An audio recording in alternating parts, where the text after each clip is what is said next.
আজ ছিল আমাদের বাড়িতে বিশ্বকর্মা পুজো।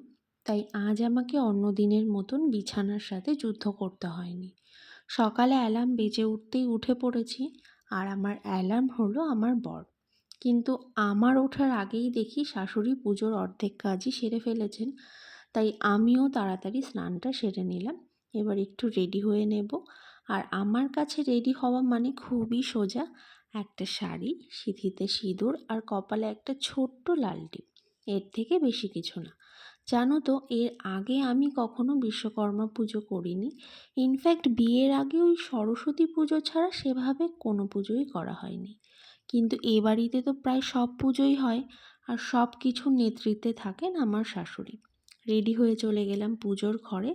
আকাশের অবস্থাও আজকে খুব একটা ভালো নয়। আকাশের কথা বলতেই মনে পড়ে গেল সেই ছোটবেলার বিশ্বকর্মা পুজোর কথা। সকাল থেকেই আকাশ ভরে থাকতো রং বেরঙের ঘুড়িতে। তবে এখন আর সেসব দেখা যায় না। সময়ের সাথে সাথে কত কিছুই হারিয়ে যায়, তাই না? যাই হোক, 10টা নাগাদ আমাদের ঠাকুরমশাই আসার কথা।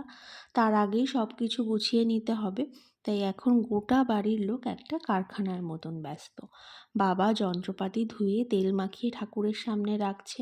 ঠাকুমা নৈবেদ্য সাজাচ্ছে। আর আমাকে তো মা যা যা বলছে আমি সেটাই করছি। গোছানো মোটামুটি কমপ্লিট। এবার লুচিগুলো ভেজে নিলেই কাজ শেষ হয়। আমি মাকে লুচিগুলো বেলে দিচ্ছিলাম। ঠাকুরমশাইও চলে এসেছেন। মা এবার প্রদীপ, ধূপ সব কিছু জ্বালিয়ে দিল। আর এই ধূপের গন্ধে মনটা একদম শান্ত হয়ে যায়।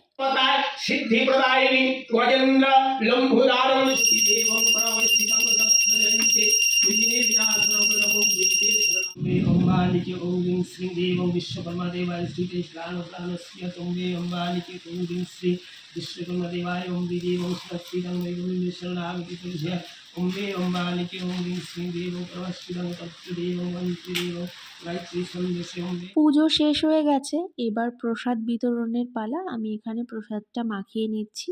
তো এই ছিল আমাদের বাড়ির বিশ্বকর্মা পুজোর ব্যস্ত একটা দিন। তাহলে আজ এটুকুই। দেখা হচ্ছে আবারও কাল নতুন ভিডিওর সঙ্গে।